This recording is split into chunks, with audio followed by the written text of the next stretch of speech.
எல்லாரும் பாய்ஸ் படத்தில் செந்தில் காமெடி பார்த்துருப்பீங்க. செந்தில் காமெடியில் அவன் வந்துட்டு ஒரு பிச்சைக்காரனாக இருப்பான். அவன்கிட்ட பாய்ஸ் ஒருத்தன் வந்துட்டு ஜாப்பு கேட்பான். 3 வேளை சாப்பாடு மட்டும் போடுறேன், சம்பளம் எதுவும் கிடையாது, பரவாயில்லையான்னு கேட்பான். அவனும் சரின்னு சொல்கிறான்.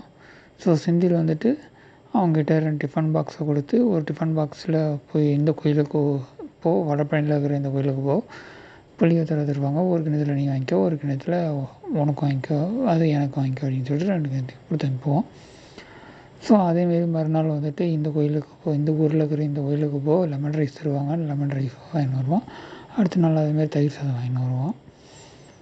ஸோ அப்போ வந்துட்டு பாய்ஸ் வந்து செந்தில் கிடைப்பான். இப்படி உட்காந்த இடத்துலையே நோகாமல் நோகு திங்கிறியே, உங்களுக்கு அசிங்கமாக இல்லையான்னு கேட்பான்.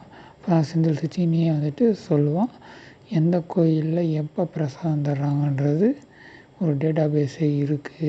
நாளைக்கு நான் சொன்ன கோயிலுக்கு நீ போனீன்னா, அதாவது இன்றைக்கி நீ போன கோயிலுக்கு நாளைக்கு மறுபடியும் போனீங்கன்னா உனக்கு ஒன்றும் கிடைக்காது.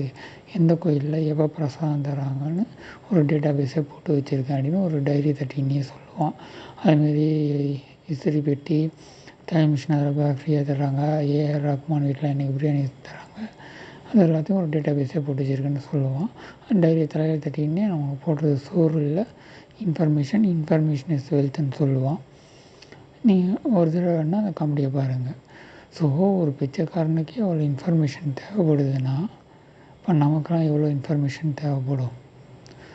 ஸோ அதேமாரி உங்கள்கிட்ட ஒரு 100 ரூபா இருக்குது, 50 ரூபா இருக்கா கொடுத்துட்டிங்கன்னா 50 ரூபா உங்கள் கை விட்டு போயிடுச்சு. ஆனால் இன்ஃபர்மேஷனை நீங்கள் ஷேர் பண்ணுறதுனால நீங்கள் எதையும் இழக்க போகிறதில்ல. அதுதான் உங்களோட அசையா சொத்து. அதுதான் இன்ஃபர்மேஷன் இஸ் வெல்த்.